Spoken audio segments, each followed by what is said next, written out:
बुआ ठाकुरदा को आमंत्रित करता हूं कि आकर वे अपना मुख्य संबोधन व्यक्त करें।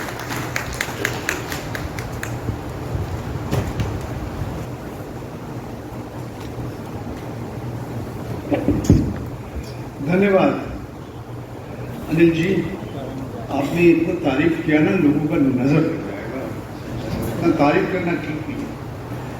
पत्रकार का काम है आलोचना करना, सवाल उठाना।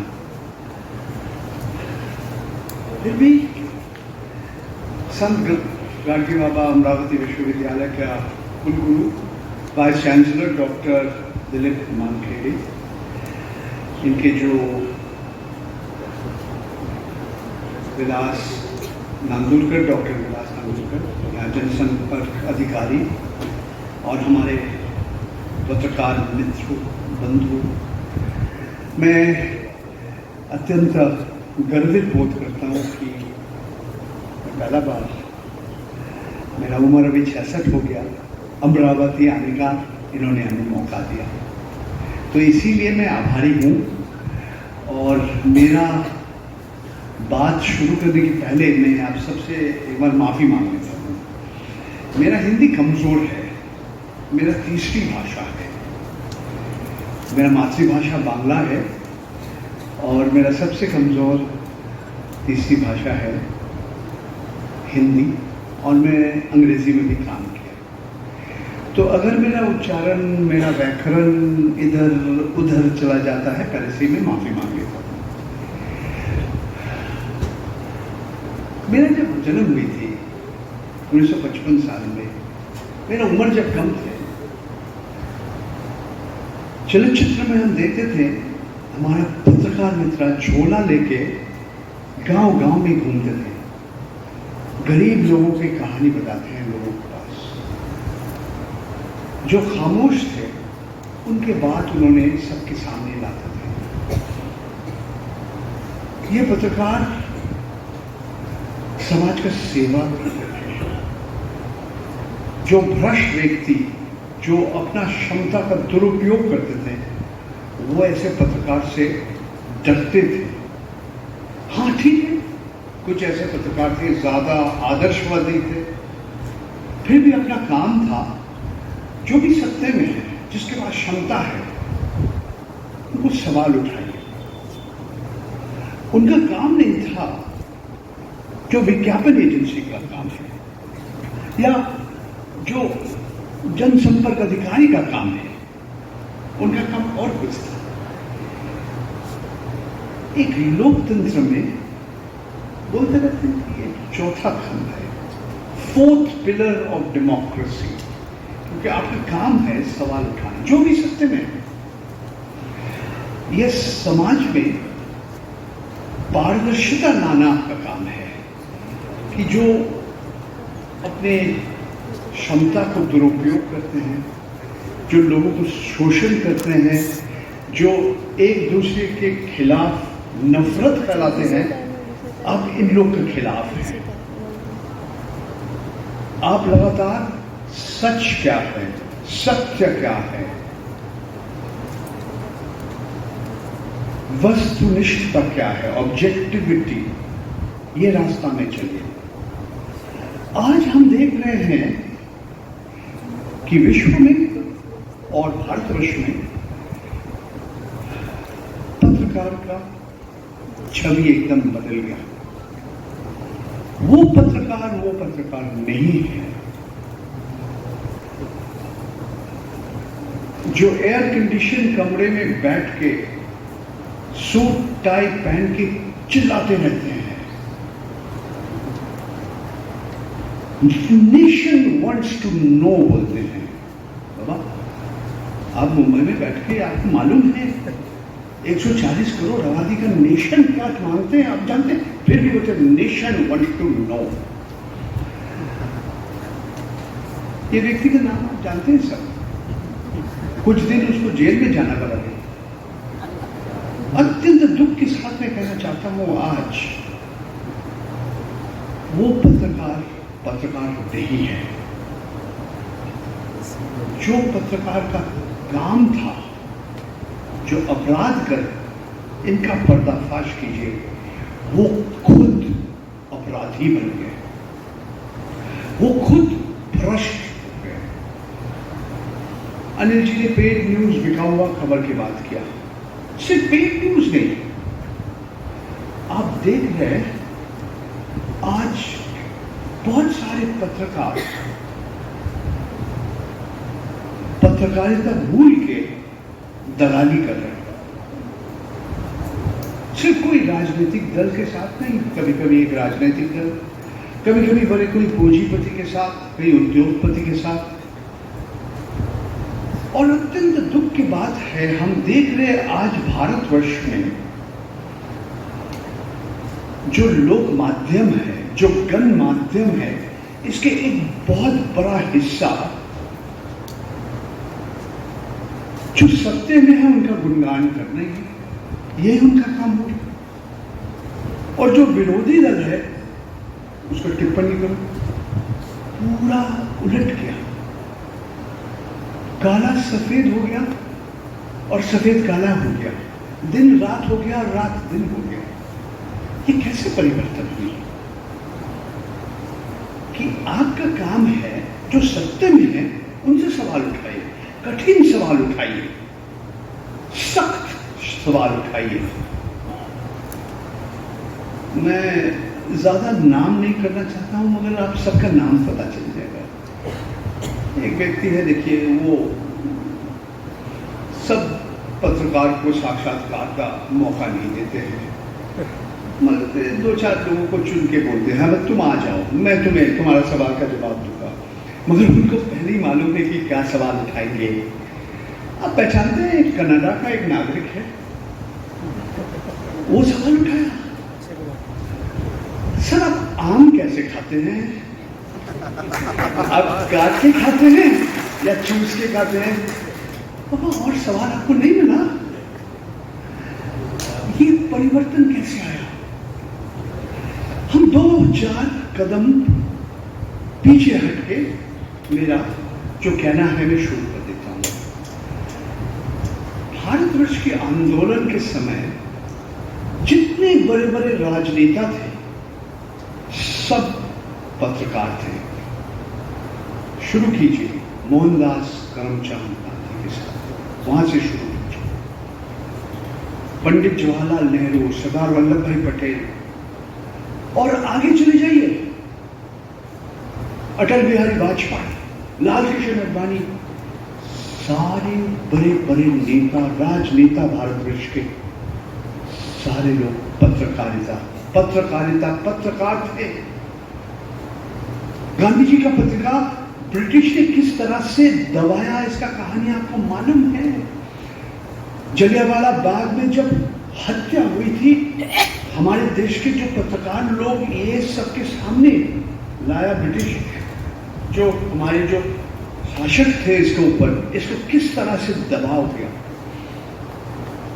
आज दबाने का तरीका बदल गया।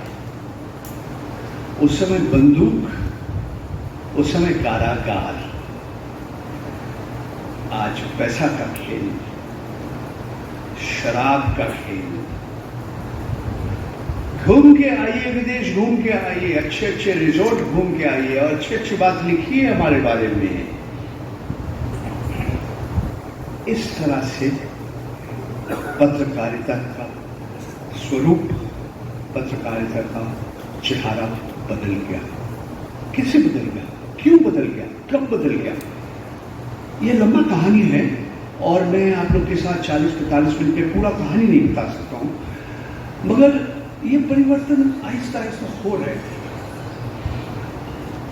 70 का दशक में 1975 से 77, जब प्रधानमंत्री इंदिरा गांधी के समय जो आपातकालीन समय थे, उस समय बहुत पत्रकार को जेल के अंदर डाल दिया था सरकार ने। वो 21 महीना में बहुत सारे पत्रकार अलग अलग जगह में भारतवर्ष को जेल जाना पड़ा। किसी को 17 महीने के बाद, किसी को 19 महीने के बाद जेल से बाहर आने दिया। उस समय कानून था Misa, maintenance of internal security act, वो नाम बदलता रहता, स्वरूप बदलता रहता, पोटा बन गया, टाडा बन गया, यूएपीए बन गया, आज अनलॉफुल एक्टिविटीज प्रिवेंशन एक्ट। अगर ये सारे संस्था सरकार का हथियार बनते हैं और पत्रकार का खिलाफ भी और जो भी विरोधी दल है इनके खिलाफ भी आप चुटकी लेते हैं, इसके जाओ, आयकर विभाग इनके घर में पहुंच जाओ, ईडी उनका घर में पहुंच जाओ।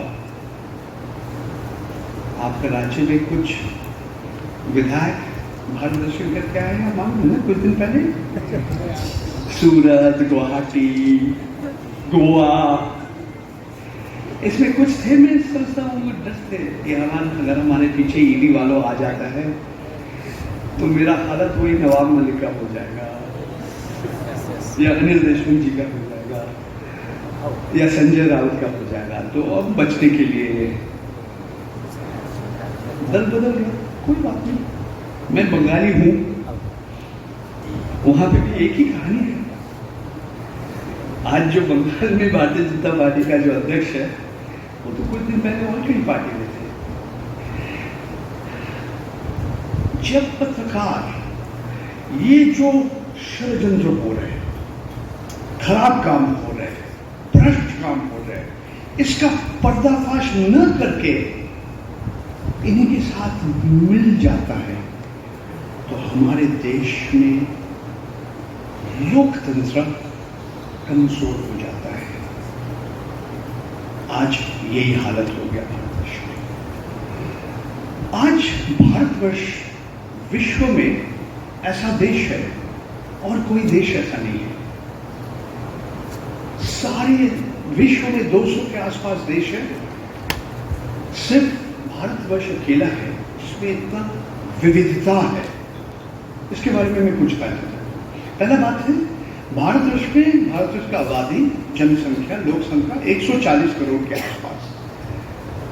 लोग बोलते हैं हम चीन से आगे बढ़ गए, कुछ लोग कह रहे हैं आने वाले साल में चीन से ज्यादा लोग हो जाएंगे। हमें मालूम नहीं है क्योंकि कोरोना के लिए 2021 में जनगणना नहीं हुई है, सेंसस नहीं हुई है, मगर जब भी होगा हमें मालूम पड़ जाएगा। भारतवर्ष में 140 करोड़ के आसपास लोग हैं, मगर बाकी देशों से फर्क है एक, हमारे देश में युवाओं का संख्या ज्यादा है। आप जैसे बैठे हैं मेरे सामने, आप हमारे देश का भविष्य है। भारतवर्ष में 60% से ज्यादा लोग, उनका उम्र 60 साल से कम है, जो स्टैटिस्टिक्स में बोलते हैं मीडियन एज, कि कौन सा उम्र में सबसे ज्यादा लोग है। 140 करोड़ लोग से सबसे ज्यादा कौन सा उम्र के युवा है? यह है 26 साल के या 27 साल के। 26-27 is what they call the median age of the Indian population. मगर भारतवर्ष अकेला है जिसमें इतना विविधता है। भौगोलिक विविधता, धार्मिक विविधता, राजनीतिक विविधता, सामाजिक विविधता। 2-4 उदाहरण मैं देना चाहता हूं आपको। मैंने पहले ही कहा कि जनगणना अभी तक नहीं हुई है, मगर जो 2011 की जनगणना हुई थी उसमें देखा था कि लगभग 80% भारतीय नागरिक अपने आप को कहते हैं मैं हिंदू हूं, और लगभग 14 या 15% लोग कहते हैं मैं मुसलमान हूं। ईसाई और सारे धर्म के लोग हैं हमारे देश में। हमारे देश में ईसाई जो क्रिश्चियनिटी केरल में पहले आई थी, बाद में आपका पश्चिम एशिया में आया था। यूरोप, पश्चिम एशिया से केरल आया, पश्चिम एशिया से यूरोप गया बाद में। I stand corrected. ये जो 15% 14% मुसलमान हैं, 1 out of 7 इंडियंस, हर 7 भारतीय नागरिक में एक मुसलमान है। इसका मतलब क्या है कि विश्व में जितने सारे देश है इसमें से सिर्फ 2 ही देश है जहां पे ज्यादा मुसलमान हैं। एक है इंडोनेशिया और दूसरे है पाकिस्तान। कुछ फैक्ट्स मैं बताता हूं आपको। एक ही देश है भारतवर्ष, जहां आपका एक करेंसी नोट देख लीजिए आप, इसमें कितना भाषा है आपने कभी गिना? नहीं सर, आपने ठीक नहीं, 17 भाषा है, 17 लैंग्वेजेस। और संविधान में 8वां एक शेड्यूल है, 8th schedule of the constitution of India. इसमें लिखा हुआ है कि 21 भाषा ऑफिशियल पर्पस के लिए, सरकारी पर्पस के लिए, संवैधानिक रूप के लिए आप इस्तेमाल कर सकते हैं। 17 और 21, वो 21 भाषा में 5 भाषा नहीं है आपका मुद्रा में। क्यों? क्योंकि इनका जो स्क्रिप्ट है ना, एक है, जैसे देवनागरी स्क्रिप्ट। तो इसीलिए नहीं। और एक भाषा है आपका करेंसी नोट में, जो संविधान का जो 8th शेड्यूल में नहीं है, वो कौन सा है? अंग्रेजी। क्योंकि this was the language of India's colonial rulers. तो हमारे देश के जो संविधान तैयार किया बाबा साहब अम्बेडकर जैसे, अंग्रेजी यहां से मिला। ऐसा एक भी देश आपको नहीं मिलेगा जहां पे जिसका मुद्रा में, जिसका करेंसी नोट में इतना भाषा है। ये एक आपको उदाहरण दिया भारतवर्ष की विविधता के बारे में। हमारा पोशाक, हमारा चेहरा, हमारा चमड़ा का रंग, हमारा जात, हम कौन सा खाना पसंद करते हैं? उपमा, इडली, पिज्जा, नूडल्स, मोमोज, दाल भात सब्जी, डोसा, शाकाहारी, non vegetarian. This kind of diversity, this kind of plurality आपको कहीं नहीं मिलेगा। आज मैं अत्यंत दुख के साथ बताना चाहता हूं कि कुछ लोग हैं हमारे देश को एकता का नाम में, अखंडता का नाम में, हमारे ये सबको बोलता है, सब पहले बोलिए आप भारतीय नागरिक है। हाँ जी, मैं गर्व से बोलता हूं मैं भारतीय नागरिक हूं, मगर मैं सिर्फ भारतीय नागरिक नहीं हूं। मेरा मातृभाषा बांग्ला है, मैं पिता हूं, मैं स्वामी हूं। हर व्यक्ति का, हर नागरिक का अलग अलग परिचय होता है, एक परिचय नहीं होता है। आप दिखाने चाहते हैं कि हमारे खिलाफ आप क्या हैं? आप देशद्रोही हैं, आप राष्ट्रद्रोही हैं, आप देश को तोड़ने चाह रहे हैं, टुकड़े टुकड़े गैंग। क्यों? कि आपका खिलाफ मैंने कुछ सवाल उठाया, इसीलिए मैं देशद्रोही बन गया। आज ये जो कानून में, भारतीय दंड नीति, इंडियन पीनल कोड में जो देशद्रोह, राष्ट्रद्रोह का जो लिखा हुआ है, 100 साल पुराना है, ब्रिटिश काल से आए हैं। आज भी, उस समय भी, आज भी उसका दुरुपयोग हो रहा है। अत्यंत दुख के साथ में बोल रहा हूं। आप देखिए पिछले 8 साल में किस तरह से ये सेडिशन लॉ किससे मिसयूज किया, आश्चर्य हो जाएगी। आज भारतवर्ष की तरह ऐसा देश नहीं है, मैं बार बार आपको बोल रहा हूं, we are unique in the world. अभिनवता जो भारतवर्ष में है और कहीं देश में आपको नहीं मिलेगा। एक देश में है जो आज भी registrar of newspapers of India 1 lakh नाम है उसमें, ऐसा कोई देश नहीं है। अलग बात है कि इस 1 लाख पत्रिका में बहुत सारे पत्रिका कभी कभी निकलते हैं, कभी कभी नहीं निकलते हैं। अनिल जी इसके बारे में और ज़्यादा जानते हैं। एक पत्रिका है क्राइम्स ऑफ इंडिया, उसके एक रिपोर्टर है मिस हवाई, वो भी अभी नहीं है हमारे साथ। Mister India, Mrs India.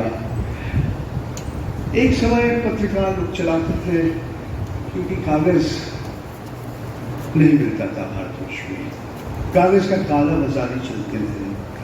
तो आप पत्रिका के नाम में आप आयात करते हैं कागज, फिर बाद में वो आप बेच देते थे कुछ किताब बनाने के लिए, स्कूल की कॉपी बनाने के लिए, वो जमाना चला गया। आज हमारे देश के जो युवाओं हैं वो पढ़ना नहीं बंद किया, मगर कागज में नहीं पढ़ रहे हैं, अपने दूरभाष यंत्र का स्क्रीन्स में पढ़ रहे हैं, मोबाइल स्क्रीन्स में पढ़ रहे हैं, लैपटॉप में पढ़ रहे हैं, गोदी में रख के। लैपटॉप के साथ गोदी मीडिया के बारे में भी मैं कुछ कहूंगा, मगर लैपटॉप डेस्कटॉप में पढ़ रहे हैं। ऐसा नहीं, पढ़ना बंद नहीं किया, मगर कागज में नहीं पढ़ रहे, स्क्रीन में पढ़ रहे हैं। आप कहेंगे ये तो अच्छे है, पर्यावरण के लिए अच्छा है, अब पेड़ नहीं काट रहे हैं, कागज नहीं, कागज कैसे बनता है, पेड़ काट के बनते हैं? नहीं, ठीक है, कुछ तो आप रिसाइकिल करते हैं पुराने कागज बना के, मगर आप तो पेपर का यूज करने कम हो रहे हैं हमारे देश में। ये पर्यावरण के लिए अच्छा है, हाँ ठीक है, अच्छा है, मान लिया मैंने। फिर भी तो अगर आप अखबार या किताब ये पढ़ना स्क्रीन में कर रहे हैं, और बड़ा मुद्दा आएगा। जो लिख रहे हैं, जो पत्रकार है, जो लेखक है, जो प्रकाशक है, वो कहां से उसका रोजगार होगा? आप सब कुछ मुफ्त में मांग रहे हैं। मेरा उम्र जब कम था हमें कुछ सूचना नहीं मिलता था, आज हमारे पास इतना सूचना है, हमें मालूम नहीं है क्या करना है, क्या नहीं करना है, क्या सच है, क्या झूठ है, क्या नफरत भरा है कि नहीं है। तो ये अखबार की बात मैंने किया। थोड़ा आगे बढ़ जाइए, टेलीविजन के बारे में। आप लोग का जन्म उस समय नहीं हुई थी, आर्थिक उदारीकरण शुरू हुई थी 91 के दशक में। 91 तक भारतवर्ष में एक टेलीविजन ब्रॉडकास्टर थे, का नाम था दूरदर्शन। आज 30-35 साल, 40 साल के बाद, 30 साल के बाद भारतवर्ष एक देश है जहां पे सूचना और प्रसारण मंत्रालय लाइसेंस दिया कम से कम 900 टेलीविजन चैनल को अलग अलग भाषाओं में, और इसमें आधा के आसपास अपने आप को कहते हैं मैं खबरों का चैनल है। अब खबर क्या दिखाते हैं? नागिन का शादी भी खबर हो जाते हैं, भूत प्रेत का कहानी है, अब अंधविश्वास प्रचार करते हैं, 2 बिल्ली का शादी ये भी आता, breaking news, live breaking news. तो खबर के नाम में कुछ भी चल रहा है आज। विश्व में ऐसा कोई देश नहीं है। आकाशवाणी, रेडियो देखिए, क्या अद्भुत स्थिति है कि एक ही चैनल, सरकारी चैनल आकाशवाणी खबर दे सकते हैं आपको। 1000 छोटा रेडियो स्टेशन है, सैकड़ों है आपका FM रेडियो स्टेशन है, मगर वो खबर नहीं दिखा सकते हैं। खबर एक चैनल दिखा सकते हैं, आकाशवाणी। और आकाशवाणी खोल के सुनिए, कोई बात आपको मालूम पड़ेगा कैसा खबर आते हैं, क्या खबर नहीं आता है, किसके बारे में ज़्यादा आप सुनते हैं, किसके मन की बात आप ज़्यादा सुनते हैं, किसके मन की बात आप सुनने नहीं पाते। सब समझ रहे मेरा बात? मैं नाम नहीं करना चाहता हूँ। एक समय अनिल जी को मालूम है 25 साल मैंने हर हफ्ते आकाशवाणी, दूरदर्शन, लोकसभा, राज्यसभा टेलीविजन, कोई बात नहीं, आज मैं अछूत हो गया, मैं शिकायत नहीं कर रहा हूँ, वास्तव में फैक्ट है, मैं बता रहा हूँ। India is the only country in the world which calls itself a democracy. हम अपने आप को कहते हैं कि मैं लोकतंत्र हूँ, विश्व के सबसे बड़ा लोकतंत्र हूँ, मगर रेडियो में खबर एक संस्था दे सकते हैं। आप मनोरंजन का कहानी दिखाइए, क्रिकेट का दिखाइए, बॉलीवुड का कहानी दिखाइए। किसका बच्चा है? आलिया भट्ट नहीं, और किसका नाम भूल गया। रणवीर का क्या देखा आपने कुछ दिन पहले, क्या तस्वीर देख लिया आपने? आलिया भट्ट क्या कर रहे हैं? हाँ, क्रिकेट में कौन किसको चौका लगाया, छक्का लगाया, कौन अपराधी है? आर्यन खान के पीछे लग गया, वानखेड़े, और क्या पता नहीं कितना मिला, क्या मिला, एक पूरा गांजा मिल गया, नहीं मिला, वो भी नहीं मिला। क्यों आप डाल दिया उसको जेल के अंदर? अरे कोई बात नहीं, टीवी चैनल दिखा रहे हैं लगातार 24 घंटा 7 दिन आप देख रहे हैं, मगर रेडियो में तो आप खबर कुछ नहीं मिल रही। आइए आज के जमाने में, आइए इंफॉर्मेशन टेक्नोलॉजी, आधुनिक सूचना प्रयुक्ति का युग में आ जाइए। Welcome to India of today. 140 crore लोग, सिम कितना है भारतवर्ष में? SIM, subscriber identity module. आप चले जाइए ना, भारत सरकार का वेबसाइट पे चले जाइए, TRAI, telecom regulatory authority of India. उसमें लिखा है भारतवर्ष के सब्सक्राइबर लगभग 115 करोड़ या 120 करोड़ ऐसा कुछ है। वो नंबर थोड़ा बहुत ऊपर नीचे कर सकते हैं। बहुत लोग के पास एक नहीं 2 सिम है। किसी ने एक सिम लिया और वो भूल गया, किसी का फोन गायब हो गया। कितना मोबाइल फोन है भारतवर्ष में किसी को मालूम नहीं। कोई कहते हैं 75 करोड़, कोई कहते हैं 80 करोड़, कोई कहते हैं 90 करोड़। अगर 140 करोड़ के पॉपुलेशन में 115 करोड़ सिम है, इसका मतलब क्या है कि भारतवर्ष में बहुत सारी जगह है जहां लोगों से ज्यादा सिम है और बहुत कम जगह है बाकी जहां लोगों से कम है SIM. We are a country, we are addicted, नशे की तरह हो गया हमारे ये मोबाइल इंस्ट्रूमेंट, हमारा जो दूरभाष यंत्र, ये आपके लिए एक नशा है। मैं कहूं आप बंद करके रखिए 24 घंटा, आप घूम के आइए। आधा लोग कह रहे भाई ये संभव नहीं है। जो शराबी हर शाम को अगर विस्की नहीं पीता हाथ कांपना शुरू करते हैं, हमारा बच्चों का ये हालत हो गया, एडिक्टेड हो गया पूरा मोबाइल फोन में उनको। ये भारतीय पत्रकारिता का नया स्वरूप आप देखिए, कहानी यहां खत्म नहीं होता है।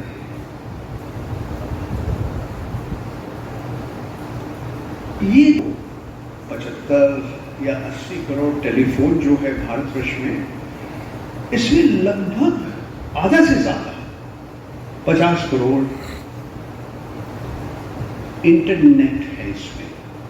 यानी कि आप अंग्रेजी में इसको कहेंगे smartphone, extremely smart mobile telephone instrument, अत्यंत चलायमान दूरभाष यंत्र आपका मुट्ठी में है, दुनिया मुट्ठी में है। कौन चला रहे हैं सारे? कौन आपको सेवा दे रहे? भारतवर्ष के सबसे अमीर व्यक्ति जो है, इन लोग का कंपनी आपको सेवा दे रहे हैं। इनका नाम भी आप जानते हैं, हमें नाम क्या बताना है, मगर फर्क क्या है? और ये है पत्रकारिता का बदलता हुआ स्वरूप। ये जो दूरभाष यंत्र में सूचना आते हैं आपके पास, क्या सच है क्या झूठ है, क्या नफरत भरा खबर है, क्या अश्लील है, पोर्नोग्राफी है, कौन दिखा रहे हैं कि एक व्यक्ति को हत्या कर रहे हैं। आज हमारे समाज यहां तक गिर गया कि हमारे युवाओं, हमारे बच्चों को मालूम नहीं है क्या सच है नहीं है। आज के लिए कुछ सालों से चल रहे हैं। 8-10 साल पहले मेरा एक रिश्तेदार है, मेरा वाइफ के सिस्टर के बेटा, एक दिन आके मेरे से एक बात किया, बोला मौसा जी, हर मुसलमान आतंकवादी नहीं है, मगर हर आतंकवादी मुसलमान है। मैंने बोला कौन कहा ऐसा? आपने हमारा माननीय सांसद प्रज्ञा ठाकुर का नाम सुना कभी? तो देखिए ये व्हाट्सएप में आया मेरा। आज व्हाट्सएप कहते हैं कि 50 करोड़ उपभोक्ता है हमारा, मगर वो अपने आप को उपभोक्ता नहीं है, नहीं बोलते, बोलते हैं यूजर्स। विश्व में 2 ही कारोबार है जो अपने उपभोक्ता को बोलते हैं यूजर्स। ये कौन है? एक सोशल मीडिया वाले और एक जो नशीली वस्तु बेचते हैं, ड्रग्स वाले, यूजर्स बोलते हैं। आप जब देखते जाएंगे नेटफ्लिक्स में देखिए द सोशल डायलेमा, पूरा का विश्व का समाज बदल रहा है, हमारा समाज भी बदल रहा है, और किस बुरी तरह से बदल रहा है ये भी सोच लीजिए, क्योंकि आपको मालूम नहीं है कि जो आप पढ़ रहे हैं या सच है या नहीं है, इसीलिए आप फैक्ट चेकिंग कर रहे हैं, और जो फैक्ट चेकिंग कर रहे हैं उसको आपने जेल के अंदर डाल दिया, कारागार के अंदर डाल दिया। क्यों? वो भी को बोल रहे कि मैं भी समाज सेवा कर रहा हूं।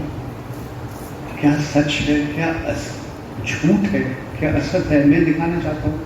लोग पसंद नहीं करते हैं, हम सच से दूर चले जाना चाहते हैं, हम एक काल्पनिक एक जगत में वास करना चाहते हैं। ये क्या नया है? शायद नया नहीं, फिर भी मैं आपको कहना चाहता हूं, आज पूरा भारतवर्ष में जितने केस हुए हैं मॉब लिंचिंग की, हर केस के पीछे एक व्हाट्सएप का मैसेज है। व्हाट्सएप बोलते हैं एंड टू एंड इंक्रिप्शन, मतलब जो सूचना तैयार कर रहे हैं और जो सूचना वितरण कर रहे हैं, व्हाट्सएप बोल रहे हैं हमें तो मालूम नहीं है। कुछ साल पहले राजस्थान में राजसमंद जिला में एक व्यक्ति को हत्या किया था, वो आज भी जेल में है। एक मजदूर को जला के मारा, उसका रिश्तेदार ने पूरा वीडियो लिया। जब पुलिस वालों आए थे व्हाट्सएप के, बोले ये कहां से आया, किसके नंबर से आया, कौन शुरू किया? व्हाट्सएप बोले हमें तो मालूम नहीं है, हमारा तकनीक ऐसा है, हमारा पूरा तकनीक बदलना पड़ेगा, नहीं तो हमें मालूम नहीं होगा। ये स्थिति हो गया जो रवीश कुमार कहते हैं, बार बार कहते हैं, हमारे देश के युवाओं के एक बहुत बड़ा हिस्सा उसका शिक्षा व्हाट्सएप विश्वविद्यालय में हो रहा है। आप सब जो यहां मेरा सामने बैठे हैं, अपने आप का भाग्य कितना अच्छा है। आप सोच लीजिए, आप संत घाटगे बाबा अमरावती विश्वविद्यालय में पढ़ा रहे हैं, आपका अध्यापक है यहाँ पे, वो आपको सिखा रहे हैं। अब जाके गांव में देखिए, जो बच्चे व्हाट्सएप विश्वविद्यालय में शिक्षा मिल रहा है, कोट एंड कोट शिक्षा, you are privileged, you are lucky, you are fortunate that you are studying in a university like this. Therefore, आपका बहुत एक जिम्मेदारी से आपको काम करना पड़ेगा। You have a lot of responsibility on you कि बाकी लोग को सिखाइए। ठीक है, आप सरकार बोलते हैं बेटी पढ़ाओ बेटी बचाओ, साथ साथ आप सिखाइए क्या झूठ है, क्या असत है, क्या सच है, क्या अश्लील है, ये भी सिखाना आज बहुत जरूरी हो गया। ये समस्या सिर्फ भारतवर्ष में नहीं है, एक तरह से ये विश्व का समस्या है। ऐसे 4-5 संस्था है, इसको बोलते हैं फैंग, फेसबुक, उसका नाम अभी बदल गया, मेटा हो गया, अमेज़न, अल्फाबेट के अंदर आता है गूगल, नेटफ्लिक्स। इसका 2 संस्था के बारे में मैं कुछ कहना चाहता हूं। मेटा का साथ कौन है? फेसबुक है, और कौन है? इंस्टाग्राम है, और कौन है? व्हाट्सएप। आपको मुफ्त में क्यों मिल रही है सेवा? क्योंकि हर सूचना इन लोग के पास पहुंच जाता है। सिर्फ ये नहीं, कि आप कौन सा खाना पसंद करते हैं। आप डोसा पसंद करते हैं, नूडल्स पसंद करते हैं, आप मैगी पसंद करते हैं या बटाटा वड़ा पसंद करेंगे। सिर्फ ये नहीं। आप कौन सा गाना पसंद करते हैं, सिर्फ ये नहीं। आप कैलाश खेर का गाना सुन रहे हैं ज़्यादा या और किसी का गाना, श्रेया घोषाल का गाना सुन रहे हैं। आप किसका तस्वीर अच्छा लगता है, रणबीर का या अक्षय का या डिप्स या बिप्स या पिगी चॉप्स। सिर्फ ये नहीं, ये सूचना लेके वो भविष्य में आप क्या खरीदेंगे। They are trying to predict your behavior. आप क्या खरीदेंगे, आपका राजनीतिक विचारधारा क्या है। They are also trying to predict and anticipate that. तो आपका व्यवहार क्या होगा, आज नहीं भविष्य में क्या है, इनके पास सारे सूचना आपका है। अल्फाबेट में चले जाइए। अल्फाबेट कंपनी के साथ है गूगल। गूगल मतलब आज हो गया गूगल करो ना। शरद पवार का उम्र कितना है, 82 है या 84 है, नहीं गूगल करो। जैसे एक सब बोलते ना जीरोक्स करो, फोटो कॉपी, वो कंपनी का नाम हो गया एक कॉमन नाम, जेरोक्स करो। आज यही हो गया, गूगल करो। तो अल्फाबेट के साथ सिर्फ गूगल नहीं है, यूट्यूब है। आप सब लोग कितना घंटा दिन में यूट्यूब में जाते हैं। यूट्यूब ऐसा एक संस्था है, पूरा विश्व का। आपका भी आप सोचे अरे भाई मेरी मम्मी बोल रहे हैं बहुत अच्छा गाना गाता हूँ, अरे ऐसा मौका फिर कभी मिलेगा हमारे जैसा दिल का, तो अरे भाई बहुत अच्छा गाना यूट्यूब में डाल, तो यूट्यूब में डाल दिया।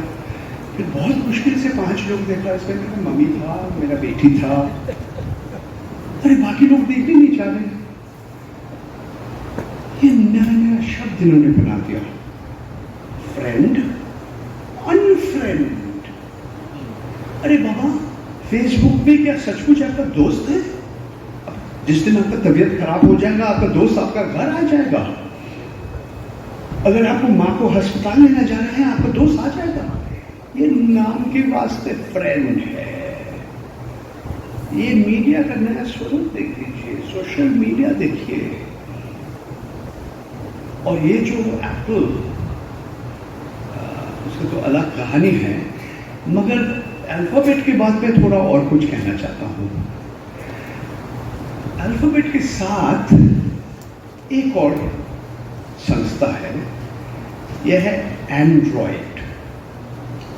एंड्रॉयड जो आपका मोबाइल फोन में ऑपरेटिंग सिस्टम है।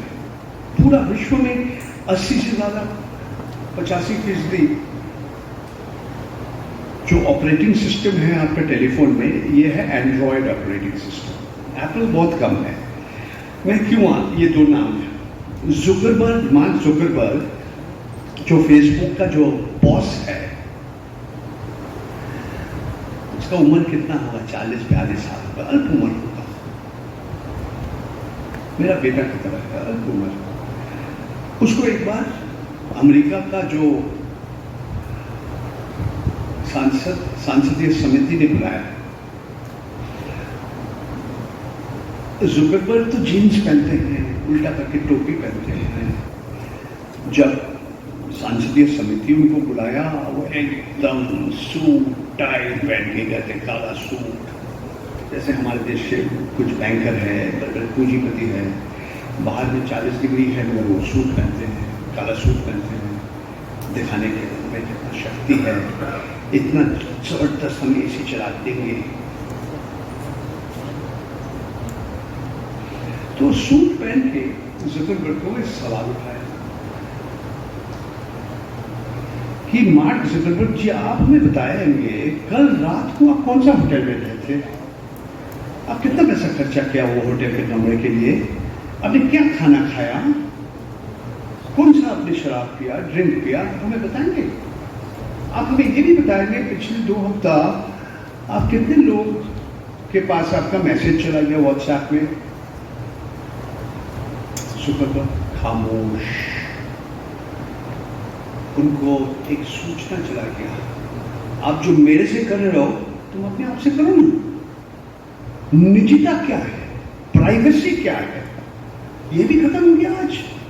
ये नया सूचना प्रयुक्ति का युग में व्यक्तिगत निजता भी खत्म हो रहा है। ये क्या हमारे नया लोक माध्यम, गणमाध्यम, पत्रकारिता का नया स्वरूप कि हमारे हाथ में एक मोबाइल फोन है, हम कहीं नहीं जा सकते, किसी के अंदर चले जाएंगे, किसी का तस्वीर खींच लेंगे, किसी को अनुमति लेने का जरूरत नहीं है। यही की हो गया स्वरूप। आई एम सॉरी टू से, अत्यंत दुख के साथ मैं कह रहा हूं, ऐसे कुछ लोग हैं जो इस तरह से काम कर रहे हैं, और जो असली है, जो लोग जो असली पत्रकारिता कर रहे हैं, जो ईमानदारी से पत्रकारिता कर रहे हैं, उसका बदनाम हो गया।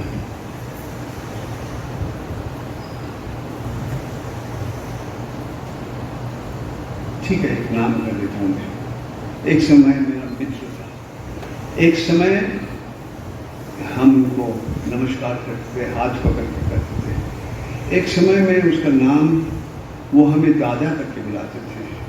उनका टेलीविजन प्रोग्राम में एक बार नहीं, सैकड़ों बार हमें बुलाया था। आज क्या हो गया, उसका चरित्र कैसा बदल गया। मैं जिसका नाम कर रहा हूं, उनका नाम है अर्नब गोस्वामी। क्या करेंगे, मानहानि करेंगे, मानहानि कर रहे तो वो अर्नब गोस्वामी बदल गया, वो एक राक्षस बन गया। He has become a monstrous caricature of what journalism।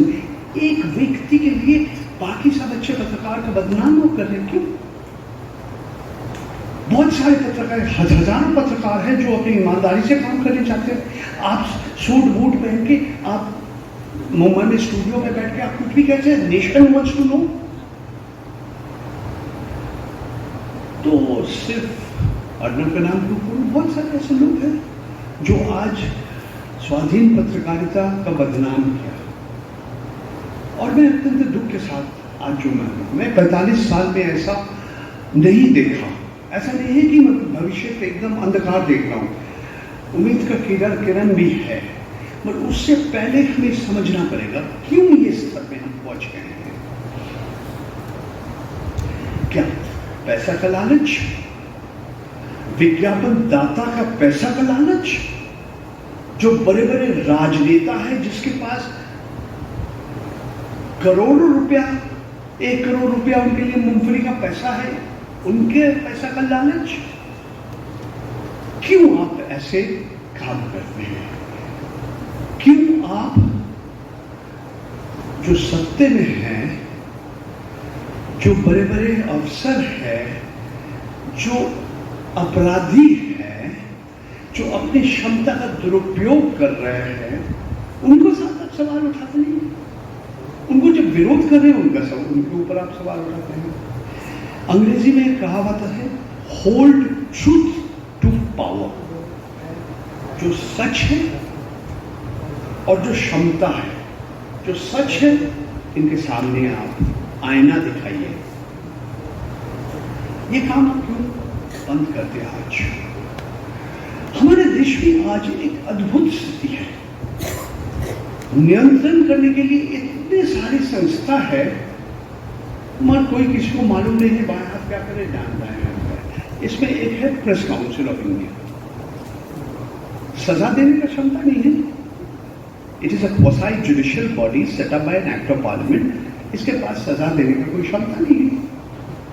बोला अरे बाबा तुमने ठीक नहीं किया, अच्छा नहीं किया, बहुत खराब किया, कान पकड़ो, वो कोने में जाओ, ऊपर नीचे करो, okay Tata. Sensor board, central board for film certification, UA और U। भैया जेम्स बॉन्ड आपका कितना लंबा आपका चुंबन होना चाहिए? 5 सेकंड से ज्यादा नहीं। अरे बाबा 8 सेकंड है, काट दो 3 सेकंड। एक भाई साहब ऐसे किया था, नया बना के नहीं बना रहा। ये कहानी सब है। एक और संस्था देखिए, TRAI, टेलीकॉम रेगुलेटर, वो कमर्शियल रेगुलेटर नहीं है, टेक्निकल रेगुलेटर है।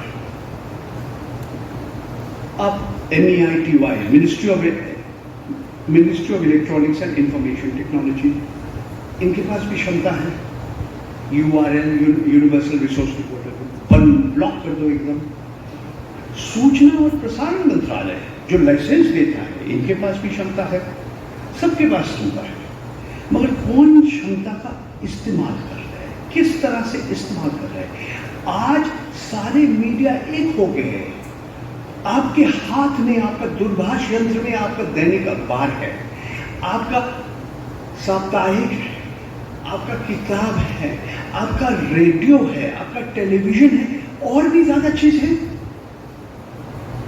आप ट्रेन की टिकट खरीद सकते हैं, सिनेमा टिकट खरीद सकते हैं, कमीज खरीद सकते हैं, कुछ भी खरीद सकते हैं। ये जो हाथ में आपके पास जो है, ये सारे आपका मीडिया तो एक हो गया, उसके साथ तो नियंत्रण करने वाला कौन है, कौन सजा देंगे, किसको सजा देंगे। अगर मैं कुछ खराब काम किया, अश्लील काम किया, जैसे जो व्यक्ति एक और व्यक्ति का हत्या किया, उसको सजा के लिए कोई सबूत चाहिए, सबूत आपको नहीं मिल रहे। This is the world we are living in. आज ऐसा स्पाईवेयर है जो आपका फोन के अंदर घुस जाएगा और आपको मालूम भी नहीं पड़ेगा कि हमारे फोन के अंदर पेगासस चला गया, हमारा हर बात सुन रहे, हमारा हर मैसेज सुनते हैं, हम कहां जा रहे हैं, किससे मिलने जा रहे हैं, सब कुछ मालूम है। तो निजता का क्या बाकी रह गया। बहुत सारे साल चर्चा करने के बाद भारत सरकार ने कहा ये digital personal data privacy bill को खत्म कर दो, नया बिल ले आएंगे। इतना दिन आप क्या कर रहे थे। पेगासस के ऊपर सुप्रीम कोर्ट कमेटी गठन किया, हमें मालूम नहीं है क्या होगा क्या नहीं होगा। मैं भुक्तभोगी हूँ, मैं भी I am one of petitioners. Sir, इस सारे विषय के ऊपर मैं थोड़ा बहुत कहा, क्योंकि मैं 5 मिनट में खत्म करना चाहता हूँ। समय का काम है, वक्त का काम है। एक एक विषय के ऊपर एक एक किताब है। फेसबुक में मराठी में मेरा एक किताब है, आप जरूर पढ़ लीजिए। एक एक किताब लिख सकते हैं। मैंने खुद 3-4 ऐसे किताब लिखा मैंने। ये जो नया जो सोशल मीडिया भारतीय समाज को और लोक माध्यम को, the changing face of Indian journalism, Bharatvarsh का जो पत्रकारिता का स्वरूप कैसा बदल रहा है, आपको इसके ऊपर जानकारी लेना बहुत जरूरी है। देखिए, ऐसा नहीं है कि जो विज्ञापन एजेंसी में काम करते हैं वो खराब काम कर रहे हैं, नहीं, उसको पैसे मिल रहे हैं। आप ये प्रोडक्ट को प्रमोट करो, आप बोलिए सबसे अच्छी चीज है जिंदगी में कोको कोला पियो, ठीक है, पियो, क्योंकि आपको पैसा मिल रहा है। या कोई राजनेता बोले ये लो भैया मेरा तारीफ करो, और पेड न्यूज में और भी था, उनके खिलाफ जो है उनका बदनाम करो। आप पैसे के लिए आप करें, रोटी रोजी। हमारा घर में भी बीवी बच्चा है, हमारे का रसोई का आग बंद नहीं होना चाहिए। जो PRO का काम करते हैं, और मैं किसी को बदनाम नहीं करना चाहता, उनका भी काम है, पब्लिक रिलेशंस ऑफिसर, जनसंपर्क का काम करते हैं। मगर पत्रकार का काम, पत्रकार का भूमिका अलग अलग होता है। और मेरा बात खत्म करने के लिए पहले मैं एक उदाहरण देना चाहता हूँ, और आप लोग बुरा मत मानिएगा। मैं पत्रकार लोगों को डॉगी, कुत्ता डॉगी के साथ में तुलना करना चाहता हूँ। अलग अलग कुत्ता होता है ना, तो अलग अलग पत्रकार भी होते हैं। एक पत्रकार को आप बोलते हैं वॉच डॉग ऑफ सोसाइटी। कि रात के 3 बजे आपके घर में कोई आया, भौंकना शुरू कर दिया कुत्ता, तो चोर भाग गया, डर के भाग गया। चोर को मालूम नहीं था या भाई कुत्ता को उससे भौंकना आता है, इसका दांत नहीं है, काटना नहीं आता, कोई बात नहीं, तो काम तो कर दिया, चोर भाग गया। Watch dog of society. तो ऐसे भी पत्रकार होते हैं, डरा देते हैं लोगों को। ऐसे भी पत्रकार होते हैं डराने के बाद मतलब भाई ब्लैकमेल कर दूंगा, हम ये लेख नहीं छपूंगा, कितने पैसे मिलेगा हमें, ऐसे भी पत्रकार होते हैं। एक और पत्रकार होते हैं, उसके साथ आप तुलना करेंगे लैप डॉग, जैसे गोदी लैप डॉग। और अगर एक कोई बहुत जाने माने राजनेता, कोई बड़े कॉर्पोरेट घराने का मैनेजिंग डायरेक्टर, चेयरमैन, मालिक, कोई बड़े आईएएस ऑफिसर, सरकारी ऑफिसर, कोई मिलिट्री जनरल या कोई बड़ा अपराधी है, उसकी गोदी में चुपचाप बैठे रहते हैं। आप उसको ऐसा पूछ लाएंगे, चुपचाप आप उसको गोदी में रखिए। ऐसा भी कुत्ता होता है ना। एक और तरीका का कुत्ता होता है, अंग्रेजी में इनको कहते हैं इंटेलिजेंट डॉग, जो समझदार है, जो एक अंध व्यक्ति उनको सड़क पार करने का मदद करते हैं। कई कस्टम्स डिपार्टमेंट में कोई नशीली वस्तु छुपा हुआ है, उसको मदद करते हैं, उसको ढूंढ के। आप स्विट्जरलैंड में सेंट बर्नार्ड्स, इनका बात आपने सुना हुआ, बर्फ के अंदर किसी अटक गया, उसको वो रेस्क्यू कर लेते हैं, वापस ले आते हैं। तो जैसे अलग अलग कुत्ता होता है, अलग अलग पत्रकार भी होते हैं। आप सोच लीजिए, आपके ऊपर आप कौन सा पत्रकार करना चाहते हैं, आप कैसे काम करना चाहते हैं। आप भारतवर्ष का भविष्य है। अगर मैंने 45 मिनट जो बात की आप लोगों के साथ, मैंने आपको लगा कि मैं आशावादी नहीं हूं, ये ठीक नहीं है। सूरज ऊपर आने के पहले अंधकार रहता है, तो हमारे कितने दिन अंधकार रहेगा और कब सूरज आ गया है, इस समय बताएंगे। आप मेरा बात सुना, मैं आभारी हूँ, मैं आप सबको धन्यवाद देना चाहता हूँ।